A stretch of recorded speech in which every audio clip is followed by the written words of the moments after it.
Bonjour, donc avec vos camarades, nous avons fait l'introduction de l'EPI 4e. Donc cet EPI va se faire à plusieurs matières. Il y aura l'anglais, l'histoire-géographie, la physique-chimie, la SVT, vous avez déjà travaillé dessus, et pour certaines classes, la technologie. De même, certaines pointes de travaux pourront être réalisées aussi en français avec certains professeurs, selon leur programme. Donc, cette EPI 4e, j'ai distribué les fiches aux élèves. Tous les élèves ont complété pour les élèves absents. Et nous avons commencé l'activité numéro 1. L'activité 2 et 3 seront réalisées avec un professeur d'anglais, d'histoire, géographie et ou de physique à la rentrée. Et donc, nous sommes partis de ce document-là qui est un graphique représentant le taux de CO2 dans l'air selon les années. Et l'idée, c'était que les élèves devaient trouver une question que ce graphique leur inspire. En sachant qu'une question, en fait, ça apporte un nom, on appelle ça une problématique. Donc un problème un petit peu complexe qu'il va falloir résoudre. Donc, nous avons vraiment insisté avec vos camarades sur le fait qu'une problématique, ce n'est pas une question à laquelle on peut répondre très très vite. Par exemple, certains d'entre eux avaient dit quel est le taux de CO2 par exemple en 1600.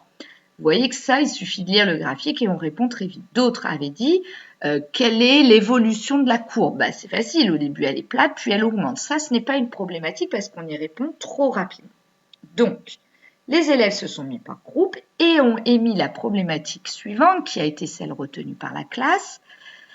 Pourquoi le taux de CO2 a-t-il brusquement augmenté à partir des années 1800 ou d'autres classes, nous avons dit, à partir du début du 19e siècle? Voilà, donc ça, c'était notre problématique. Ensuite, le deuxième travail qu'ils ont réalisé en groupe, c'était de trouver une hypothèse. Je vous rappelle qu'une hypothèse, c'est une idée, justement, pour répondre à la problématique, on pense que c'est dû à ça. D'accord? Et après, bien entendu, en sciences, grâce à des expériences, dans d'autres matières, grâce à des lectures, des analyses documentaires, eh bien, on va vérifier que notre hypothèse est juste ou est fausse. Ce n'est pas grave d'avoir une hypothèse fausse, bien entendu. Le tout étant de la valider. Pour les aider, nous leur avons proposé ces 3 documents-là. Donc, ils se sont mis par groupe et très rapidement, ils ont vu dans le document 1 qui est une photo d'un site minier qu'on parlait de la mine de charbon. Et puis, dans le document 2, ils ont vu ici que l'on faisait brûler du charbon. Et donc, leur hypothèse a été la suivante.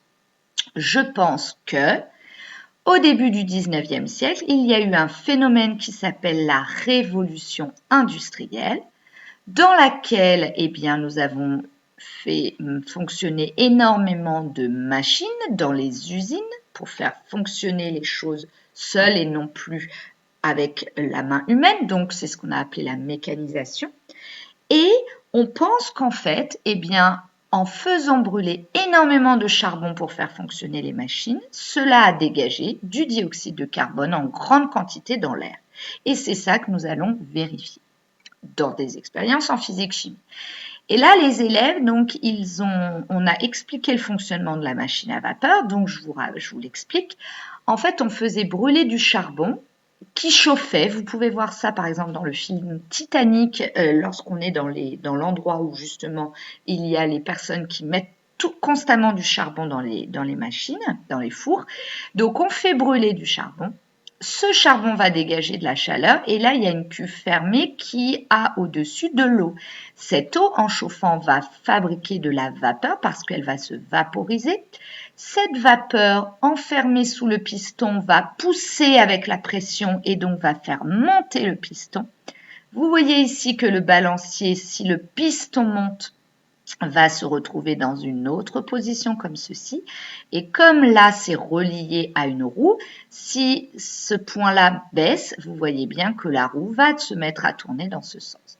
Puis, une fois en haut, par le phénomène du condenseur, cela va faire rebaisser le piston, donc ce balancier va redescendre et donc ça va permettre de finir, on va dire, le tour du volant.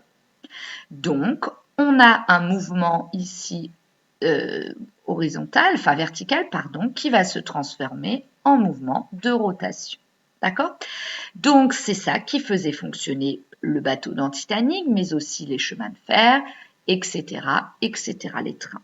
Voilà, donc ça a fait énormément d'avancées technologiques et on verra tous les autres impacts qu'a eu ce phénomène qui s'appelle la révolution industrielle qui a lieu au 19e siècle. Donc je rappelle que cette machine a été inventée par un Anglais qui s'appelle James Watt, la machine à vapeur. Donc nous en sommes arrêtés là et vous continuerez cette séance à la rentrée avec vos autres professeurs des autres matières. Bonnes vacances les élèves et bonnes fêtes de fin d'année. Ah oui, dernière chose, j'ai conseillé aux élèves de regarder 2 films, qui est le film Germinal et le film Titanic pour le plaisir, surtout les passages où on voit les hauts fourneaux, c'est-à-dire là où on mettait le charbon. Bonnes vacances et bonnes fêtes de fin d'année.